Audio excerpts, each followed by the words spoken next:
There she is, Bridget Stevens. Let's get her on here, folks, and chat with her journey in boxing, the whole journey and concept behind tribal boxing, and all that fun stuff. She's an absolute sweetheart. So let's see what she's got to say. Bum, bum, bum, bum. What kind of trouble we can get up to with this girl?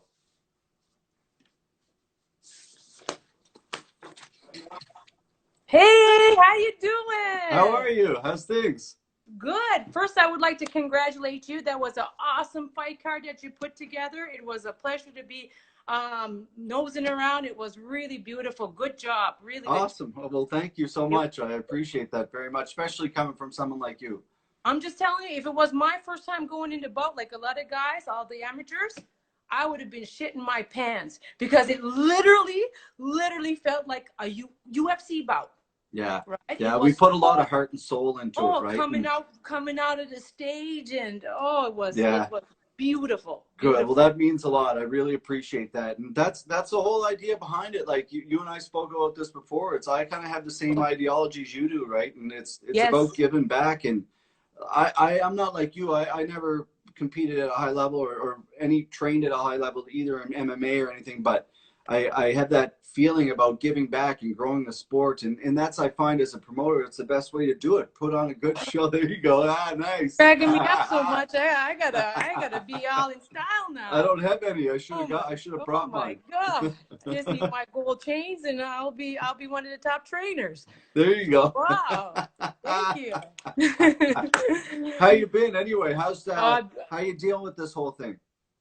I started off rough, right? It was hard, but now I'm used to it. My mind is settled down. I'm used to the little program. I'm increasing, right? I'm getting better at this game. I'm getting very better at this game. As you guys all know, or if you don't know, my husband's Jim Maloney. Yeah. Fantastic trainer, one of the best. And during the first month, he took me in under his wing again to increase my training abilities. Wow. Right, so he took me in, and it was just like a hardcore training. Yeah. And for one whole month, it was nitty gritty hard. Nice. Right. Like he took me to another level to teach me how I can take my kids and make them into adults like fighters. So it was a good program. Let's just say, last week, we just ended last week, I would have fought a world champion. That's how ready psychologically got me. And right now I'm like, holy fuck, what if I accepted a fight, right? And then now I'm back to normal. I would be like, what the hell was I thinking? Because how he could just take you and develop that, as he calls it, shapeshifted. Yeah, right? The mental, is it? It was all mental. It was all mental. He just took me and just made me into an animal, a plain old animal, right? So I can't believe he was even able to handle me at home. Let alone, like, because I was difficult, to Jim, right? Yes, very shout. God bless Jim. You mean? Oh, what a fantastic man! It's amazing.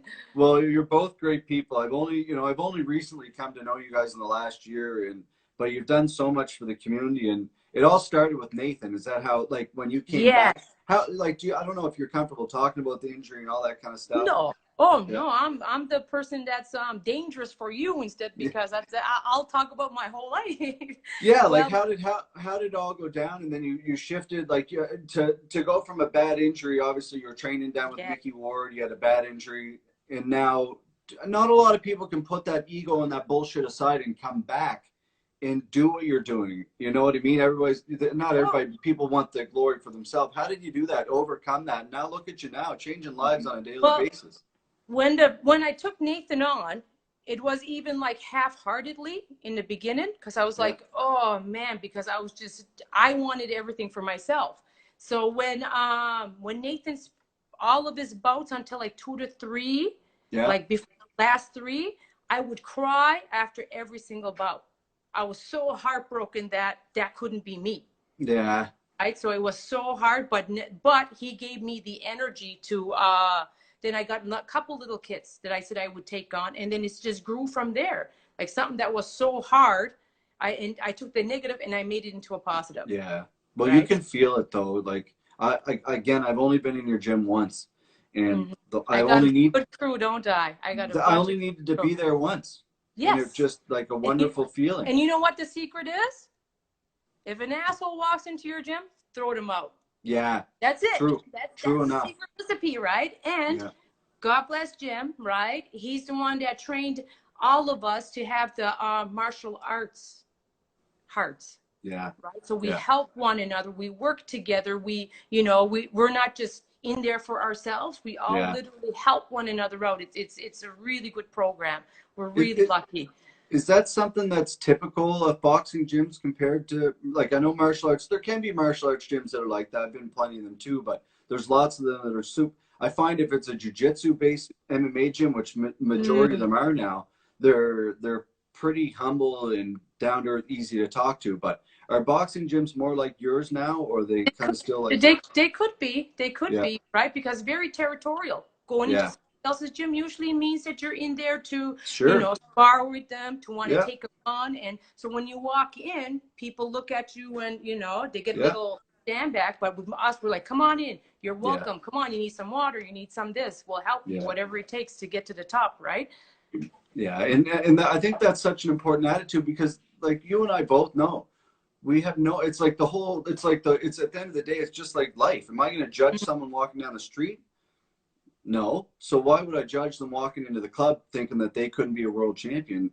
That's true. Right? Like, everybody starts somewhere, Oh, you got that right. you That's know? true. And I Yeah. got a lot of kids coming in that are broken, right? You got to rebuild them, right? You can't be hard on them because you'll break them more. Yeah. Right.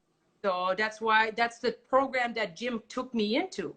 Now, because I usually get all the broken ones and to build them to be strong. Now Yeah. I got strong ones. I don't have to be worried about them breaking them. Right now, I got to Cool. make it and put it to another notch. Right, Yeah. I can't wait to get back to the gym. I'm so excited. Yeah. Just keep building those links, eh? Yeah, Stronger links. yeah. Yeah. I increased my ability, so I can't wait. I can't wait. Good. It's boxing is taking a rise again in Nova Scotia. It's really good to see. Yes, you got that right. The interest is back. The Yeah. interest is back, which is really great. Right, I'm excited for that. All the amateur and pros. Yeah, there is. It's. I would love to. Our promotion, we'd be very much interested. I think down the road, you never know what'll happen, but I think it'd be something to definitely look at from our side of things because there's a lot of really talented boxers out here, and I think what's important too is the female scene. Yes. There's still a ton of talented females out here. Oh, you got that right. There's a Like, lot of tons. I got a good fighter, a girl named Holly McDonald. She's good. She's going to do excellent. Nice. Right? And with women, they're different, right? When you look at all the champions, when it comes to women, even with running, marathon, whatever, Ironman, they're in their 40s. Yeah. Right. Right. We age like better when we get older. Well, men, it's totally opposite. Right. Their abilities deteriorate. Well, us, we get stronger. Right. So I'm excited to see her when she gets 27, 28, because guess what? She just turned 20 years old and fighting women. Oh, right. wow. From the start. She only had one bout with somebody that was her age, and it was the most easiest thing in the world. So I'm excited for her to get to that level of, their mind and everything settling down. It'll be fantastic. Good for you. Good for you. It's important to have people like that, as a coach to motivate you too. Like, I know myself, like my coach, I'm not always the best student to get there, and do those push-ups and do that kind of thing. But I think it's like anything, again, going back in life, if you're going to put the work in, for me as a student, I'm going to put as much work back into you as a coach. Exactly. Eh? We call that the battery, right? I tell them that all the time. If your battery is low, guess what? Mine's going to be low too. If you don't work hard, guess what? I'm not taking you on. I'm going to give it to somebody else, your spot, and that's how I run my gym. Yeah, right? So smart. So if you work hard, guess what? You'll get to work again. And the person that didn't, that was your turn that day, I'll say, you got to hold back because you didn't put no work in. Why should I bust my hands up? I'm only a 130-pound little girl in there with a 220-pound man, right? Yeah. You're busting me up. So if you're hitting the bag like this, like it's a heavy bag, right? And going light on it and it smashed me around. Yeah. Right? So I need a balance, right? Yeah. Smash the bag and then you could smash me, yeah, right? Yeah, exactly. But you can't just not look after the bag, right? Yeah. Well said. Well said. Yeah, it's so true, you know, especially in martial arts, you only have, it's not like other sports where you can kind of, like in hockey, I played a lot of hockey growing up. Not great hockey, but I did a lot of floating around, skating That's around at the so blue line waiting cool. for goals. But I like it was one of those things you can blame it on other people, right? Like and MMA, you can't lie. You can't lie when you're like if I went out drinking the night before and then I got to go hit pads with you, you're gonna know, Oh, you got that you right. I know, can like tell. One guy came to me for some training. He came from other territory. I told him, okay, you're out of the ring, right? Because I could smell the liquor on him, yeah, right? I can't let him keep fighting because he's yeah, still intoxicated, yeah, right? So it's important, and healthy lifestyle too. big I time. promote healthy lifestyle, right, Good with for my you. kids, right? So even if I take them to a fight card, right, and they don't fight, I still take them with me so that they can experience Yeah. the lights and everything. And then in the morning, I wake them up early and I take them swimming and stuff so that, put your work in. Yeah, it's like a night out. It's like a weekend Yeah, out. Like that's the thing, exactly. because those kids are coming up. They want to be in that light. They want to be. That's what they're in that sport for. And for so long, like I don't know. It's like you can click on TV and you can watch a hockey game or whatever, right? And it's not. You can click martial arts and stuff, but it's still just not there yet where it can be like these kids. And it's just I think this generation of like now that are going to be like 20, like you say, in another 10 years, they're the ones that are going to be scary because they've been doing this since like 3, 4 years old. Babies, right? Bad. Babies. Yeah, Yeah. it's gonna be exciting. I can't wait till this new generation comes up. It's going to be. I got a couple of young girls you know and the guys. It's going to be good. It's going to be Yeah. really. It is. And then I take them, and when it comes to big tournaments and stuff, I take them and I take them to the States so that my trainer comes in and fine tunes them, Nice. right? So Nice. which is Smart. really, really, really nice because and my trainer, I can see what I need to fix, and he enjoys it. He Smart. very Yeah. I didn't realize. So that's down in Boston. in Lowell, yeah. And I'm Cool. telling you, Dickie, one of the best trainers there is, right? Awesome. He's phenomenal because I went to Floyd Mayweather's gym. I went to all of these gyms and I worked with their uncles and stuff, right? They're great trainers, Yeah. right? But the click that I have with Dickie, it's with me, right? That's Yeah. my connection, right? Is Yeah. with Dickie because he's funny. He has fun, Yeah. right? But still violent, Yeah. Yeah. right? Well, He'll there's punch somebody in the face and make a joke about it, yeah. right? So, Yeah. so Enjoy. that's If you enjoy it, you're going to be that much more dangerous too, I guess, right? Like, yeah. I want to ask you about like Jim, the influence. He another like he's such a big influence, but he's been doing this forever. Promoted a lot of big fights. Like he's a guy that you hear in the Maritimes. You hear like Peter Martell. Peter's done a lot of shows, did a lot of things for the East Coast. Tyson, those kind of people. Like there's a lot of people on the scenes, but Jim is somebody who's been like around the block, done a ton of shows.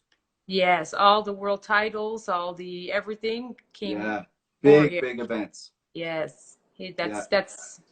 I'm blessed. I'm really blessed to have Jim around me, and for him to be my husband too, right? yeah. All around because I always even tell Jim, guess what, Jim? I don't think no other man will marry me, right? Because Yeah. really think about it, as a coach wise, right? Yeah. Every time before your fighter goes into the ring, the day before, what happens to your body? Yeah, Right? true. I Stress asked, does hell. I don't want him to touch me, please. No, stay away from me. Yeah. Right? And he understands that. Right? So another person won't. They'll be like, what's wrong with you? Why don't you Yeah. love me? And imagine fighting every weekend or, Yeah.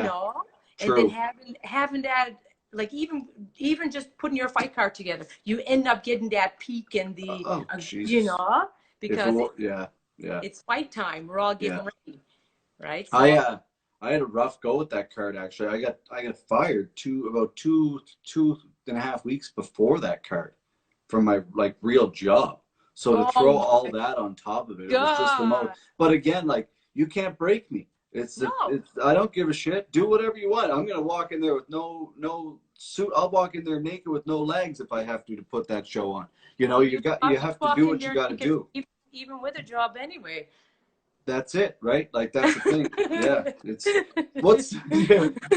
did you enjoy the card? Like, oh, it was the best, and thank you for what you did for us. That was awesome. That helped us out because we were even going to another tournament, right? So yes, that really, really helped us. One of our guys got gold, and nice. the other one did excellent, stopped the guy on the first fight, and then second one could have gone either direction. So we did excellent, and thank you. It was we appreciated it. We appreciate help every time. Any event, by all means, you know, you're more than welcome there. I think it's a fantastic thing, and if you can help out, that's again, you look at here, like my next interview talking about Hrudey, like this is a guy I've followed since childhood. He's exciting?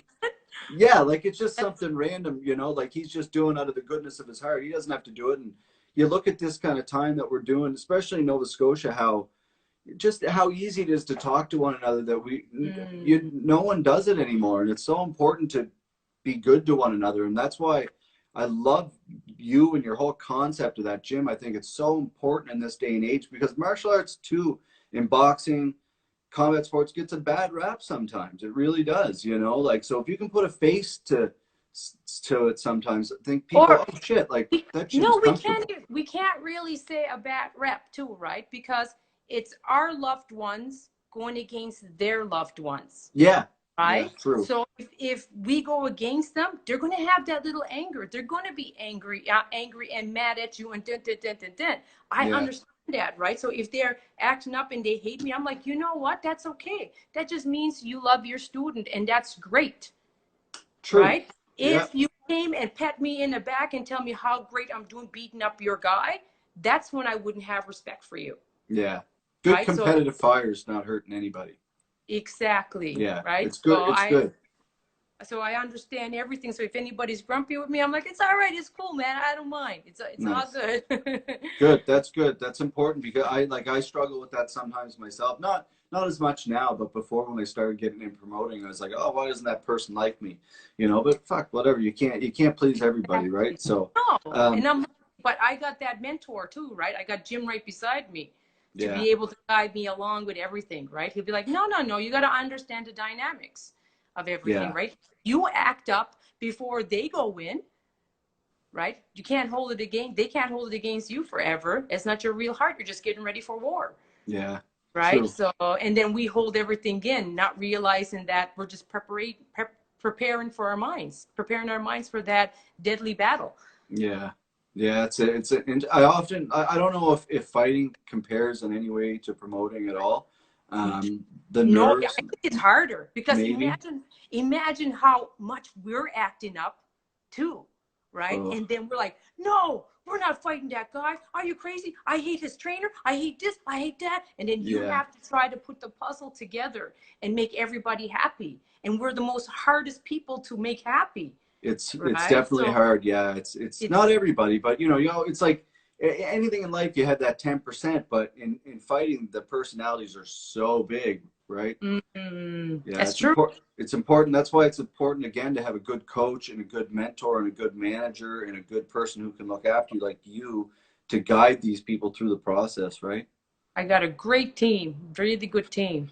Yeah, you really. But it is about the team, right? All of them, even the fighters, my elite fighters, they'll help the people that are the amateurs, the ones that are starting up, right? So it's just everybody's helping everybody along. Yeah, so you know, it's easy work really for me when you think about it. Well, you put the system in place, right? And not it's easy work, but it's not easy to get people to be loyal to you, right? So that's something that you have to take a lot of pride in, that people are loyal to you. That because I noticed that when I was in there, like yourself or Jim, like Jim and I would be sitting in the corner, he'd be like, hey, do this or whatever, and then everybody boom boom boom, like just like you wouldn't have to yell, it would, you just say it softly and boom, right? And people they're my little bitches. Yeah. There you go. I didn't put my sunglasses back on just for that again. There you go. Badass. Love it. That's right. It's true. They're really good kids. They're good kids, right? Because they know they'll do anything for me, because why? I'll do anything for them.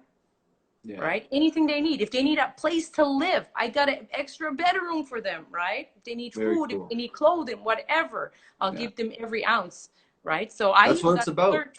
I got to learn how to even say no, right? Because every single ounce of money that I even make on the fight cards, right? Did I put the fight cards together? Mm-hmm. Guess where it goes back to? Back Them to guys, yeah, right? yeah. I never get a penny.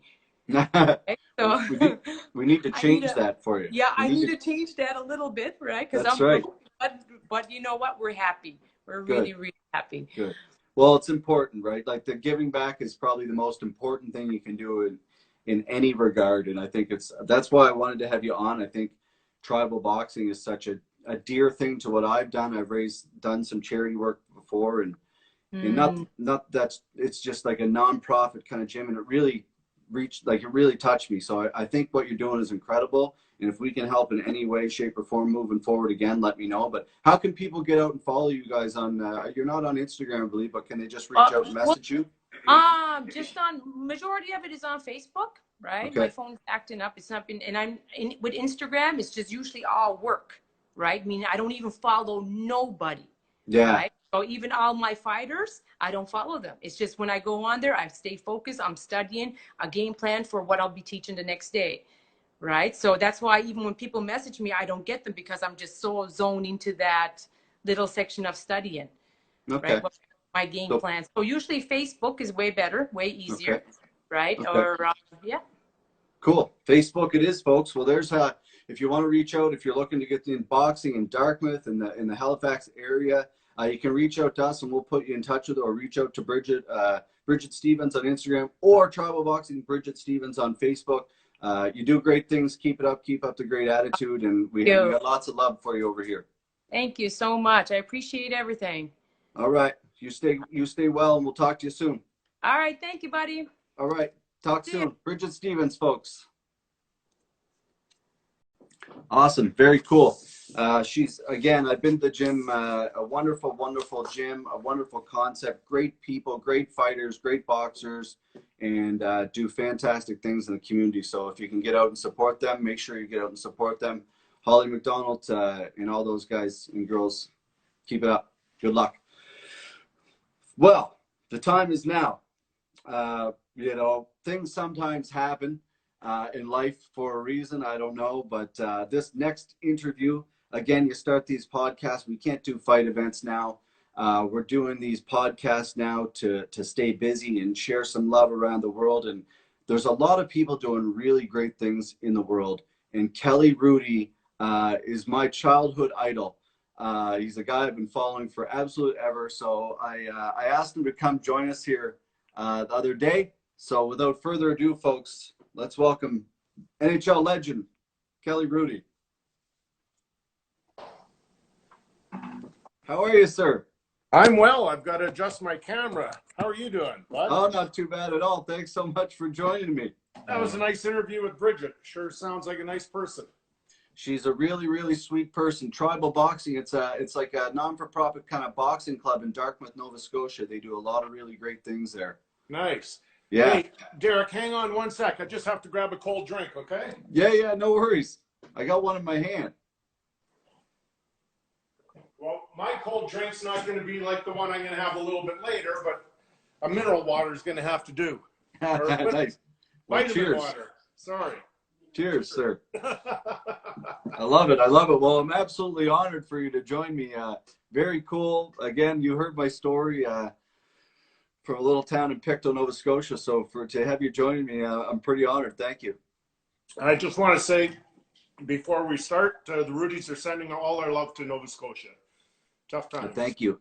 Thank you. We saw you're wearing red there today earlier, and yeah, it's not great times out here, and it's, you know, it's hard for sure, but I don't know. You keep moving, I guess. Yeah.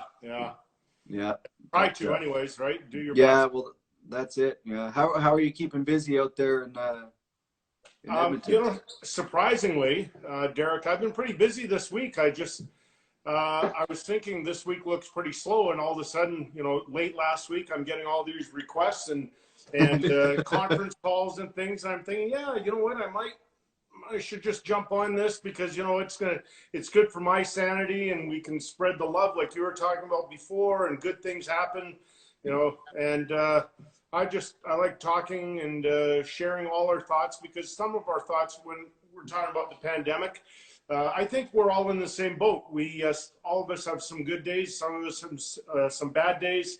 Man, I tell you what, and I did a social media thing on it early on.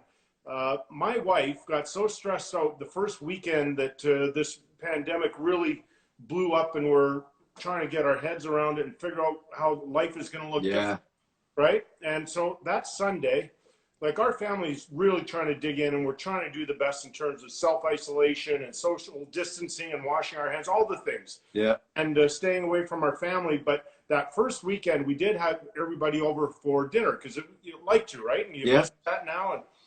And I noticed my wife, and she was getting all ramped up. And then she's pretty calm by nature, but she was watching all sorts of different news stations and flipping back between channels. And I could see that this was really stressing her out. So, I should have asked her, right? I should have said, hey, hon, you okay? Yeah. And we should have chatted about it, and we didn't. And then next morning she woke up early and she had chest pain, and she thought she was having a heart attack. And so we eventually went to the hospital. Everything checked out. She's great, but she ended up getting a case of the shingles because of how stressed out she was and how worked up. So, that's my point, that if you're looking out for people and you notice signs that they're anxious or under duress or what have you, ask them, you okay? And then, you know what, you might help somebody, because we can't do this alone. Our feelings are real. We're all going through things, and nobody's immune from your feelings and how we're trying to get through this. Yeah, so well said. It's so true.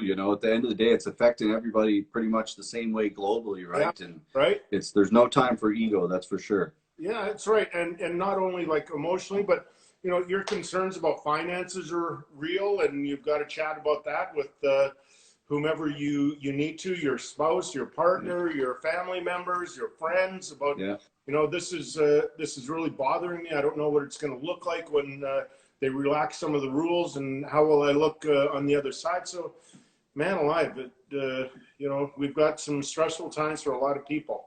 Yeah, we really have, and that's like why for me, like I PTSD. I don't mind talking about it. And I've struggled with my mental health things, and it's so important to talk about and get out there, because everyone goes through stuff, right? And like, just you doing this for me is just a little thing about, like, for me, it's the coolest thing. I'll remember this for the rest of my life, right? And it goes a long way for a lot of people around me too, right? And just small things like that can really make a difference. Well, that's why I wore this T-shirt. It's okay not to be okay. Nice. Just to let people know, it's we can chat about this stuff. Who would have thought, right? Like 15 years ago, two grown men like you and I would be talking about how we're doing mentally and what you're feeling, right? Yeah. Which is it's a good world, right? Yeah, I like it. I think it's important, and to have people like you, like, who kids, especially probably a lot of guys in the NHL, look up to you, right? Like, talk to you, ask you for advice and that kind of stuff, because I don't know what it's like in the NHL now, but it's probably a little bit better talking. Oh, it's getting better. I will say this, because first of all teams have doctors in place, psychologists, and people in the mental health field, so that if there is an issue or a person's going through something, that they can talk. I have to tell you, though, some of the older players still, they're not quite there yet. They're not as trusting. They're not sure if that person is in place to actually help them, and or to inform the team that, hey, you've got a player here, and he's really been affected negatively with whatever's going on in his personal life. And so some of the players are not quite as open to it. I hope over time people recognize that the team, they didn't put these people in place to punish the players.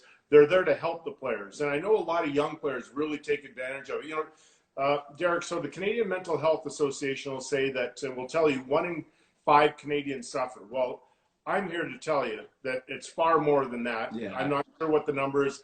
Maybe 1 in 5, it's debilitating to them, and they can't get out of bed, and they can't get out of their house, and can't go to school or can't go to work. But I think in some way, all of us have something, right? But it's just not, I know I have my stuff, but I can go to work and I can do my things. Now, if you take those numbers and you put it just on a hockey team, 23 players, National Hockey League players on every team, if you just take the numbers 1 and 5, you look around, there's got to be what 4, That's 5 per team, 6 guys, right?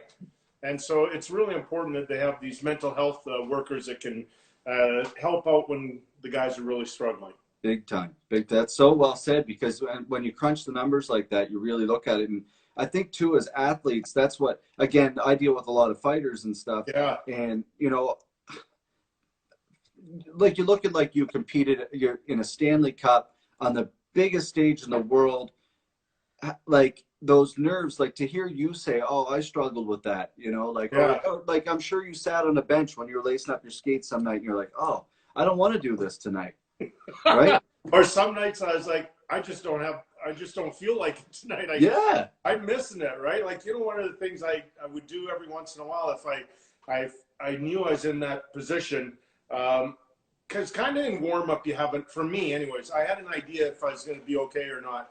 And I needed to feel a nervousness in warm up. And actually today for TV, I need that. I get a little bit scared when I'm going to go on to a broadcast and I'm missing that nervousness, because then maybe I haven't thought enough about what I'm going to do and say that night and so on. But anyways, as a player in warm up, if it was going too easily for me and I didn't have that sort of edge, then I was like, uh-oh, this could be a bad start to the game. So what I would try and do to try and trick my brain is, while the national anthem was playing, I would look around and I'd say to myself, you know, this is cool. There's like 16,000 or 20,000 people here. And who would have ever thought growing up in Edmonton that I'd be playing in NHL rinks and people would actually pay their hard-earned money to come see me play and my teammates and my friends and so on. So that was one thing that used to really sort of jolt me back into reality. Like, hey, I bet it's not an easy night, right? You got to be ready to go here. And so now I wouldn't have the fear like you had, like as a fighter, because that's a different kind of fear. Yeah. I'm not a fighter, but I know. Yeah. Right. Like that would be, I can't imagine that kind of fear. That would be, that's a different sort of element than what I've gone through. A person just asked a question there. We asked, what's the weirdest thing you ever heard in the stands, like someone like doing while you were playing in nets? Well, oh my gosh, you hear a lot of things. This isn't funny, but this is the level that people will stoop to. So I was playing for the New York Islanders, and we're playing in Madison Square Gardens against the Ranger. They're our huge rival, right? Yeah. And fans in Madison Square Gardens, they can cross the line on occasion. And just a few days before, Pelle Lindbergh had passed away in a car crash, and Pelle was a goalie that I really admired. And I'm skating around by the glass, and people are honestly yelling, "Hrudey, buy a Porsche." And no. What are you, like, that's not even trying to throw somebody off their game. That is so offside. And so when you hear things like that, you think, is a hockey game that important that you're going to say something that ugly? Like, that's the kind, again, going back to mental health, professionalism, to hear that, then go back in the net and to reshift your focus to, shit, I got to play a game here.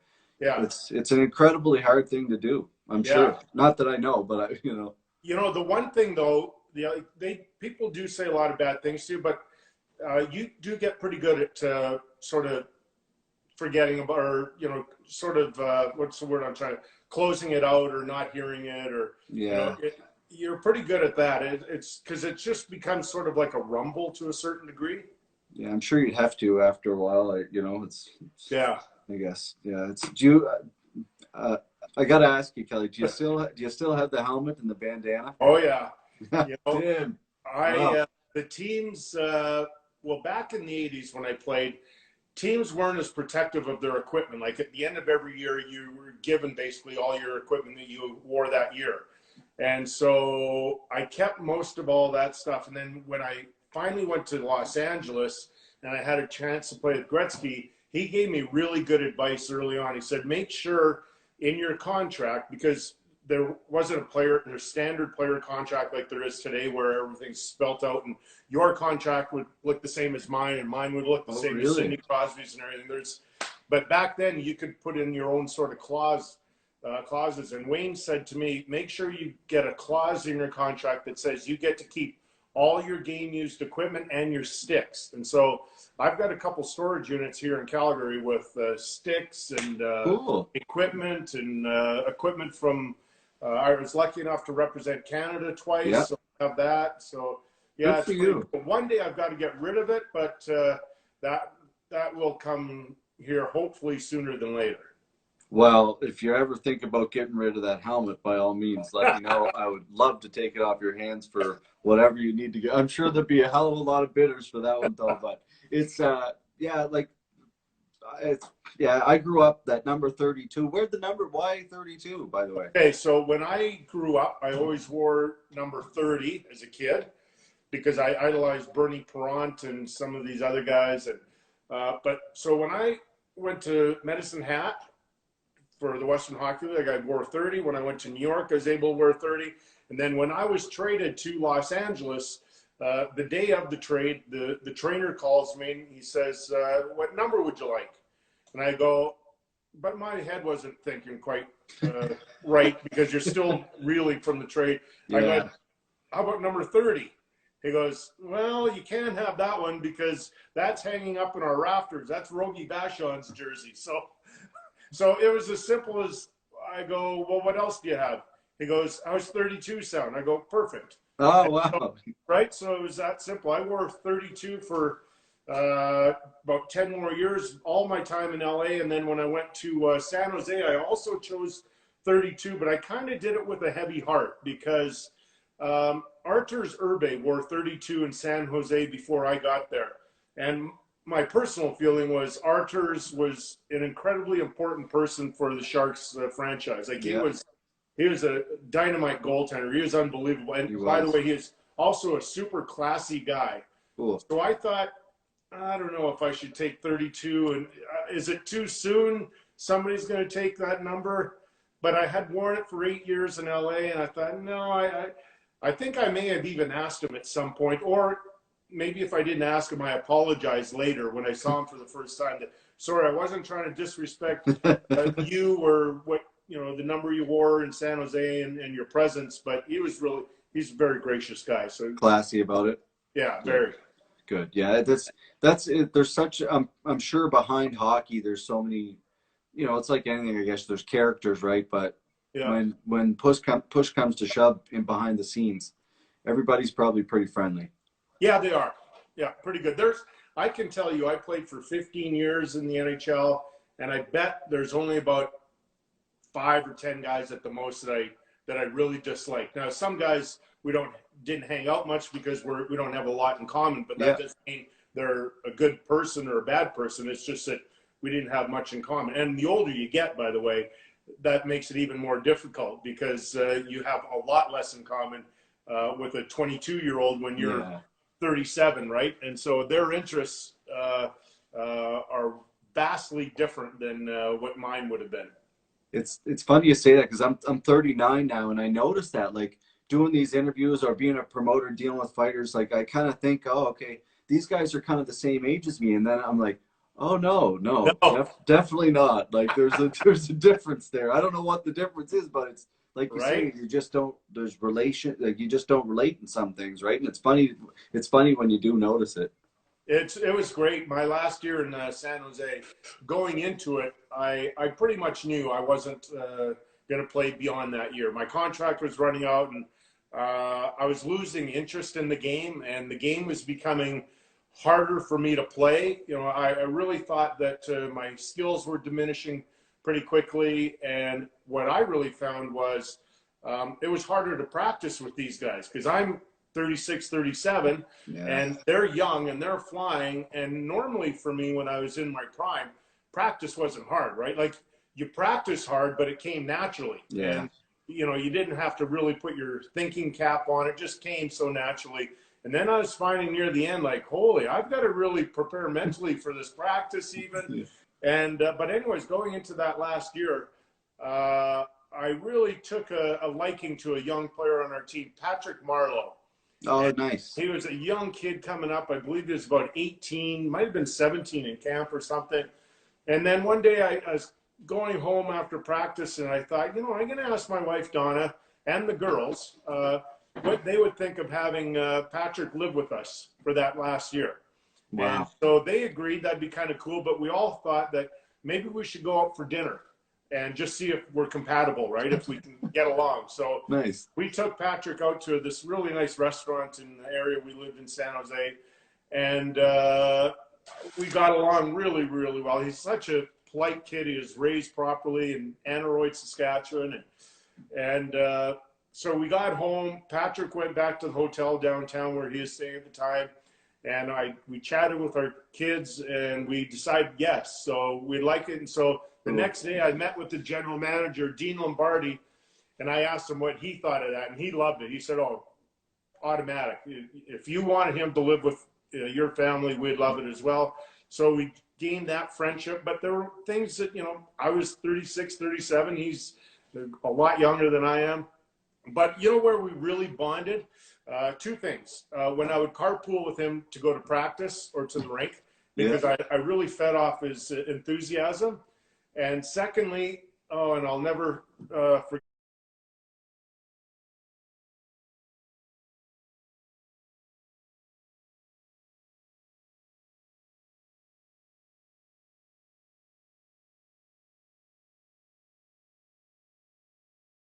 forget these moments. After games, when we were at home, we'd come back to the house, and Patrick, my wife Dawn, and I would sit up, we'd have sandwiches, talk about the game, we'd talk about life.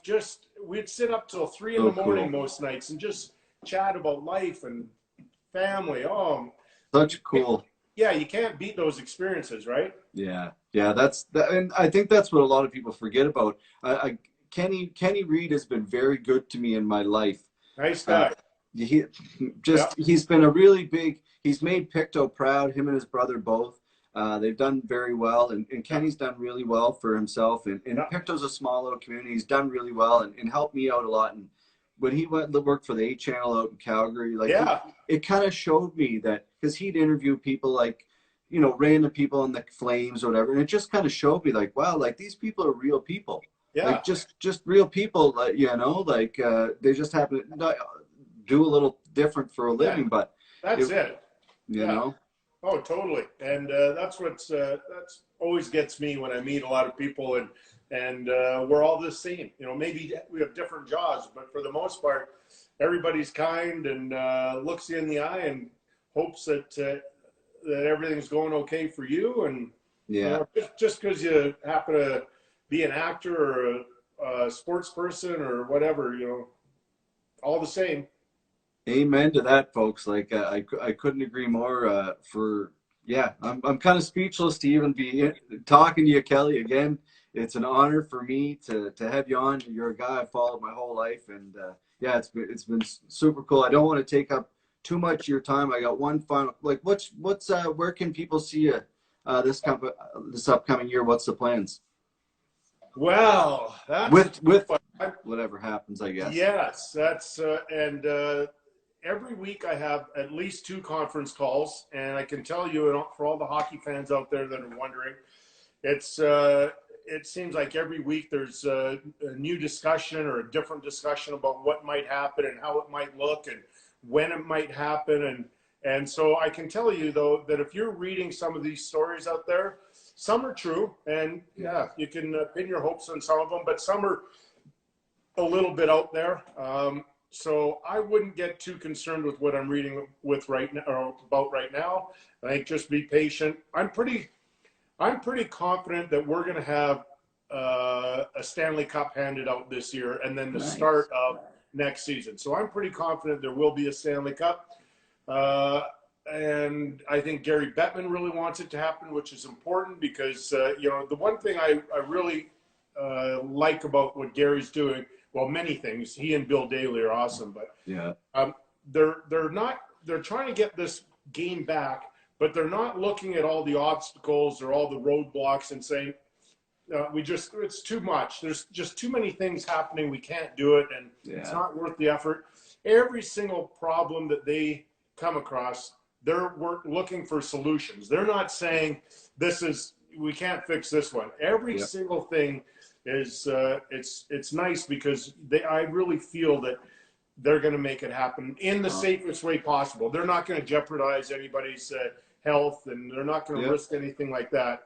They're not. They wouldn't ever dare do that. But I think they do recognize. I think sports is important for people. It helps us mentally, right? It does. And I think anybody that argues that, I don't know anybody that would argue that. It's so important for your mental health, for people. Right? There's so many people out there that just rely on sports to get them through the day. It sounds funny, but it's very true. And one of the things that we've really enjoyed, Derek, while this pandemic is going on and we're trying to do our best at self-isolation, my wife and I have never watched more good television together. I mean, never. And it's every night. We go sit in our favorite little chairs across from each other and turn on Netflix or whatever. By the way, I'm sure you have some listeners out there that, because when we do our conference calls, whether it's with Sportsnet or Flames, one of the things, the discussions we have, just to keep it light, is what are some of the new shows you're watching? So I'm going to recommend Afterlife with Ricky Gervais to the people watching right now. It's just tremendous television, and it's really compelling. So if you have time, it's an easy series to get through. There's only 2 seasons. And so I suggest that one as well. Afterlife. We'll have to tune in after I get off here. We'll have to tune in right away. So very good. I appreciate that. And one last question for you, Kelly. For a guy who promotes fights in business and dealing with young athletes, what's the best advice you can kind of give me to dealing with tough people in business? Like, I'm sure you've dealt with tough agents, tough GMs, tough people, players that you dealt with, because at the end of the day, sports is a working environment, right? Yeah. I think the thing that I learned the most, not only in my playing days, but my broadcasting days, be honest, but not honest mean, just be honest. And I had so many good managers that were just that with me. And if you're honest, how can I have to take it, right? Like Dean Lombardi, my last year, Dean was just such a tremendous leader, I felt. I don't think he connected with every single player, but for me, it was just magical. So my last year, like I told you, my struggles, my interest in the game was waning and so on. It was in March. We played at home against Dallas. I was the goalie of record that night. I think we lost 2-1. I played okay, but he calls me into the office the next day and he goes, "You want me to tell you what I think of where you're at right now?" And I go, "Yep." He goes, "You look scared to play." I thought, it was a weight off my shoulders, and I thought, man, this guy's good, because I was scared to play. I was scared. Yeah, I was scared of embarrassing myself and so on. And so that's the kind of honesty I'm talking about. You can't lie in business and then all of a sudden have somebody come back at you and say, well, hey, listen, that's not what you told me, or that's not what we agreed upon. So that would be the advice I would tell you when you're talking to athletes and agents and so on, that just be honest. And if they don't like the answer, oh, well. Yeah. That's great advice, actually. That's very true. They can be like, oh, he was a jerk or whatever, but deep down, the truth hurts, but respect can always be there. That's great advice, and I appreciate that. Okay, I'm going to sneak in one final question. I like it. What was a better feeling for you, getting into the NHL, now that you just answered that, or getting out of the NHL? Well, now that you just said it like that, maybe that's not a good question, because no, getting in, because growing up, I had no idea that I was going to be a professional athlete. In fact, I wanted to be a park warden, and I wanted to be a park warden in Banff or Jasper, Yoho, places like that, because that's where we would holiday as a family when I was a kid. Wow. Yeah, we didn't have much money, and so my mom and dad could only afford a small little camper, and we'd hop in the station wagon and drive out to the mountains and spend a week or so. I don't think we ever went much more than a week.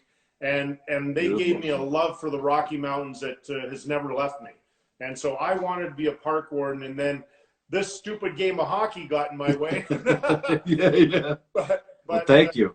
yeah, but I remember the day that I was told I made the New York Islanders, and that was a tremendous feeling because previous to that, I played in the minors for 2 years, and although that was a great experience and I had a lot of really good teammates, but to get told that you've made the New York Islanders or the NHL is just a tremendous feeling. Back then, of course, no cell phones. I was staying at the Marriott Hotel across from the Nassau Coliseum on Long Island.